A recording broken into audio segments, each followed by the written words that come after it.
Josué de Castro, em Geografia da Fome, descreve a Amazônia como uma, abre aspas, região com uma população do tipo homeopático, formada por gotas de gente salpicadas a esmo da imensidade da floresta, fecha aspas. Aldo Rebelo, acerca das dificuldades impostas por ONGs para a ampliação destas gotas de gente brasileira, faz um paralelo com o filme A Fúria do Dragão. Nesse segmento a seguir, é analisada a desculpa esfarrapada da importância mundial da Amazônia. Assista agora ao 11º episódio da série Amazônia, a maldição de Tordesilhas, 500 anos de cobiça internacional. Um dos capítulos do meu livro sobre a Amazônia tem como título Está faltando um Bruce Lee na Amazônia. E qual é o motivo de eu ter dado o título a este capítulo? Quando eu era menino, lá no sertão das Alagoas, um tio-avô que acompanhava a conjuntura e a história do mundo, dizia que na época da ocupação britânica na China, quando os britânicos ocupavam Xangai, eles viviam em um bairro isolado. E na entrada do bairro britânico havia uma placa onde estava escrito em inglês e em mandarim, proibida a entrada de cães e de chineses. Já nos anos 70, na minha juventude, eu vi um filme com o Bruce Lee, chamado A Fúria do Dragão. E neste filme há uma cena memorável, quando o Bruce Lee, o jovem chinês, numa Xangai ocupada e dominada por estrangeiros, tenta entrar em um condomínio, em um bairro proibido para chineses, e o guarda aponta exatamente essa placa. Na placa estava escrito em inglês e em mandarim: proibida a entrada de cães e de chineses, não permitida a entrada de cães e de chineses. Indignado, o jovem chinês, cujo papel era representado pelo Bruce Lee, num golpe marcial, destrói a placa, revelando a resistência e a indignação do chinês contra essa ocupação estrangeira. E por que eu dei esse título a esse capítulo e comecei o capítulo falando dessa história?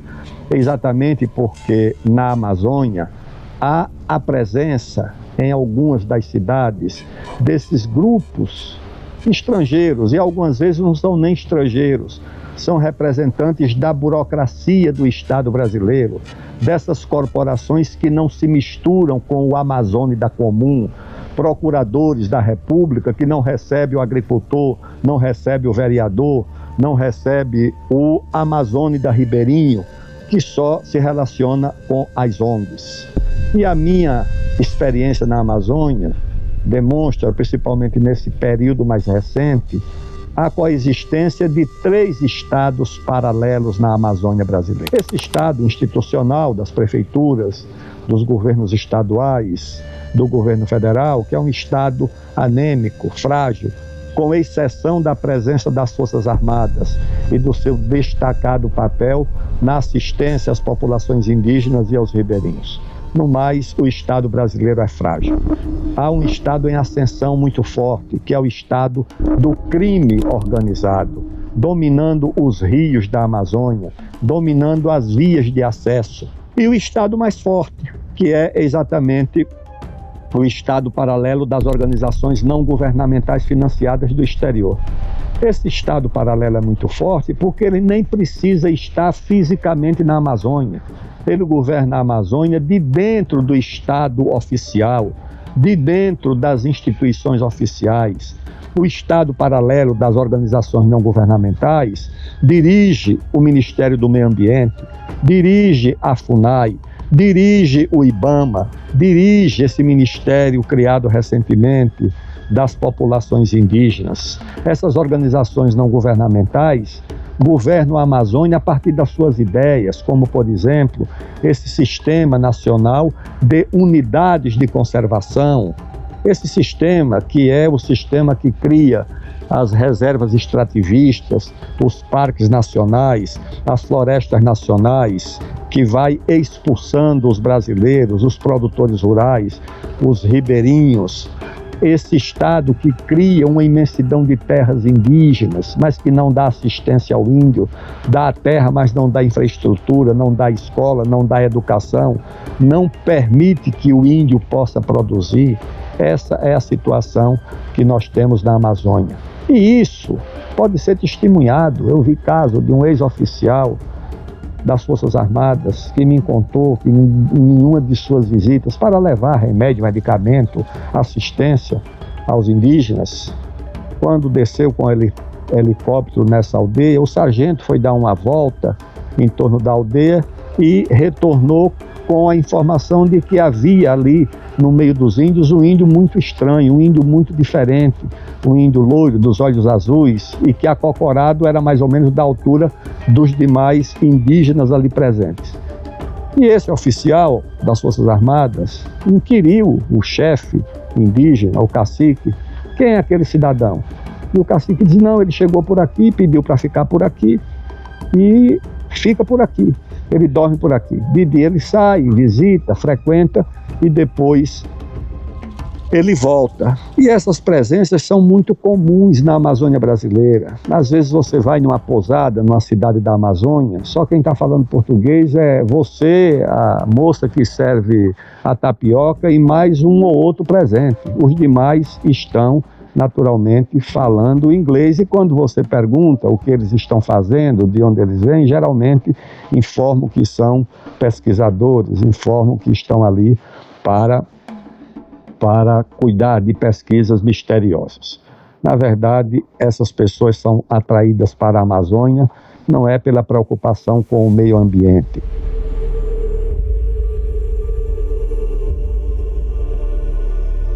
Na verdade, estas organizações não governamentais financiadas do exterior não estão na Amazônia pela nobreza da causa do meio ambiente, que de fato é uma causa legítima, nobre, a proteção da flora, da fauna, das florestas.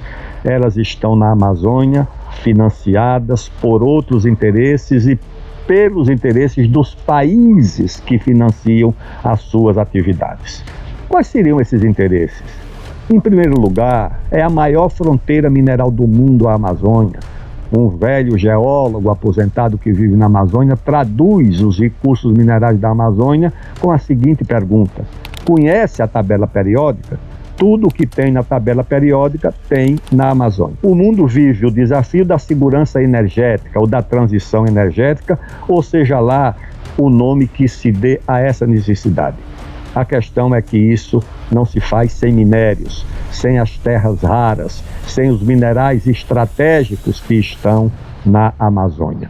E a cobiça sobre esses minerais estratégicos, naturalmente, explicam boa parte da presença dessas organizações não governamentais na Amazônia. Além disso, a Eletrobras tem um plano para dobrar a geração de energia hidrelétrica na Amazônia, porque a Amazônia é uma fábrica de energia, é uma planície cercada por um lado por um planalto central com rios que descem formando cachoeiras e corredeiras que são fábricas de energia. Do outro lado está o planalto das Guianas, também com muitos rios que descem na direção da planície, gerando cachoeiras e corredeiras que podem ser aproveitadas para a geração de energia. Portanto, a fronteira energética e a fronteira mineral constitui uma explicação muito boa para a presença dessas organizações não governamentais que estão por lá, que não se preocupam com a falta d'água no semiárido nordestino. Eu não via no Ministério da Defesa, por exemplo, nenhum interesse de ONG em abastecer de água os sertanejos que viviam quase que morrendo de sede com o seu gado. Não, quem cuidava disso era o Exército, numa operação chamada Operação Pipa, que eu pude visitar uma vez aqui no sertão de Pernambuco. Além disso, eu não vejo essas ONGs preocupadas com a poluição do rio Tietê. O rio Tietê é um rio podre, é um rio muito poluído se comparado com os rios da Amazônia. Por que não há a presença dessas ONGs lá preocupadas com a situação do rio Tietê? Nós fazemos uma cavalgada que sai de Santo Amaro, em São Paulo, até Pirapora do Bom Jesus, são 70 quilômetros pela margem do Tietê. É uma cavalgada sofrida, os olhos ardem, o nariz arde, por causa da poluição. O Tietê só começa a melhorar quando se afasta dos centros urbanos, quando se afasta da cidade de São Paulo. A outra questão é a fronteira agrícola da Amazônia. A Amazônia já tem, no estado do Pará, o segundo rebanho bovino do Brasil. Em Rondônia já há a criação do dobro de gado que tem, por exemplo, o Uruguai, e mais ou menos a mesma quantidade que tem na Austrália. Então a Amazônia é uma grande reserva para a produção de grãos e de proteína, tudo com responsabilidade ambiental, tudo protegendo o meio ambiente. Não há necessidade de destruir nada para a Amazônia se converter numa grande produtora de grãos, de proteína, de energia e de recursos minerais. E tem um outro fator, que é exatamente a reserva de água doce. No ano de 2020, a então vice-presidente dos Estados Unidos e depois candidata à presidência pelo Partido Democrata, a vice-presidente Kamala Harris, no Dia Mundial da Água, fez um pronunciamento lá numa cidade dos Estados Unidos com a seguinte advertência. Here's the other thing, because I also, I'm in a lot of meetings on foreign policy. For years and generations, wars have been fought over oil. In a short matter of time, they will be fought over water.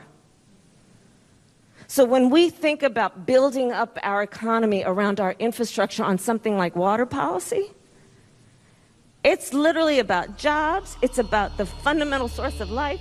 Eu fiz um capítulo do meu livro com essa frase da Kamala Harris.